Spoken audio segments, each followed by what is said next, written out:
His name was Esmond Roseborough, and Dunwall was his last hope. He had dedicated his life to knowledge and progress, but throughout the Isles, no one would listen. The whale yards were no place for a natural philosopher, but he had nowhere else to go. The poor and hungry gathered there, hoping for a few scraps, and Roseborough wondered if he would soon share their fate. But then, he saw something that made him realize his entire life's work was a waste, and it brought a smile to his face. Roseborough's discovery breathed new life into Dunwall, and made him rich beyond his wildest dreams, but he never took his success for granted. So when young Anton Sokolov came to him with a radical new idea, he couldn't help but give him a chance.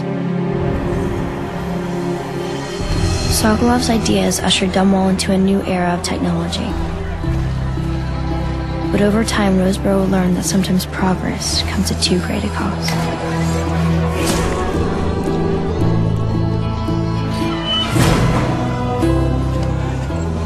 It's a funny thing, ambition. It can take one to sublime heights or harrowing depths, and sometimes they are one and the same. Roseborough learned that lesson all too well.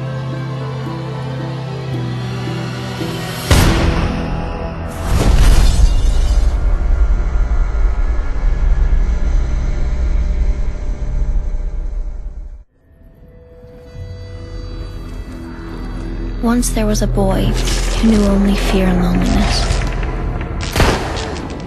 The boy had heard stories of better days when Dunwall was a peaceful place, but to him, that's all they were. Stories. Adults could be cruel, but it was the other children who were truly wicked. So he did the only thing he could, hide in the alleys away from the other boys. Find comfort from his only real friend. That night he realized he wasn't alone. As the outsider approached, the boy barely even noticed as his hand began to itch. From then on, the boy felt different. He was no longer afraid, and he sought out his tormentors. He swarmed over them with the stuff of nightmares. No one would be safe. But he wasn't careful. A gift so powerful can be taken away as easily as it is given. All it takes is a single bite. As his eyes began to weep, he searched in vain for the outsider, but found himself alone once again. He only wanted to see the outsider one last time to thank him, for he would no longer live in fear. For what little life he had left.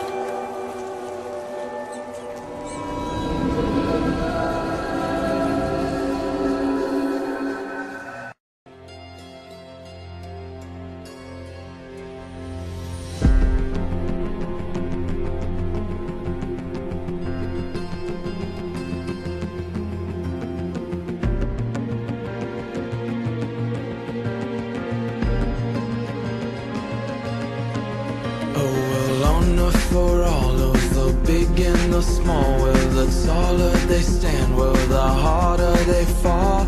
We live for today, but we die for the next. With blood in our veins, in the air, and our chest, or we step into war with our hearts on the line.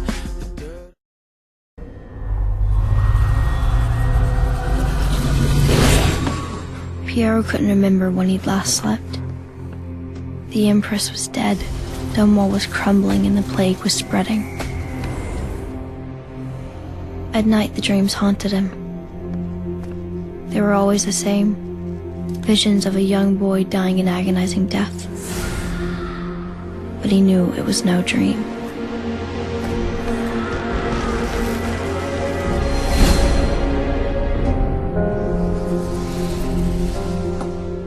For Piero, the work was always the same. A handful of coin, a whisper. It should have been easy. Instead, he lost his way. He was a gifted man, but now, even this simple task seemed impossible. Rats, disease, death. The nightmare had become an obsession. But when the dreams came this time, the boy was gone, and there was a hole in the world.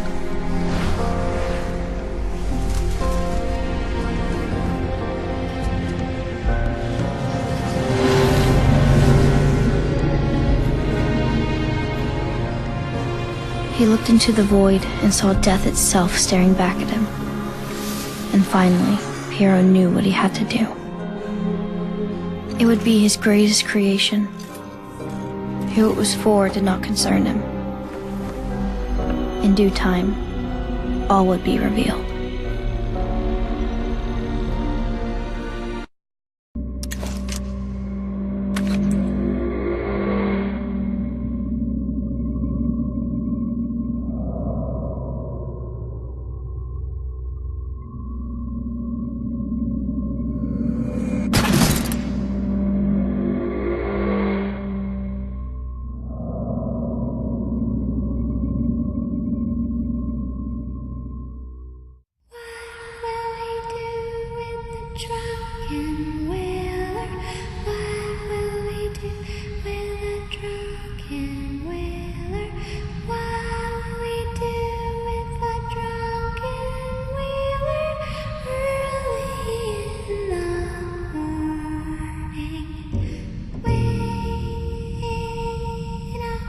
She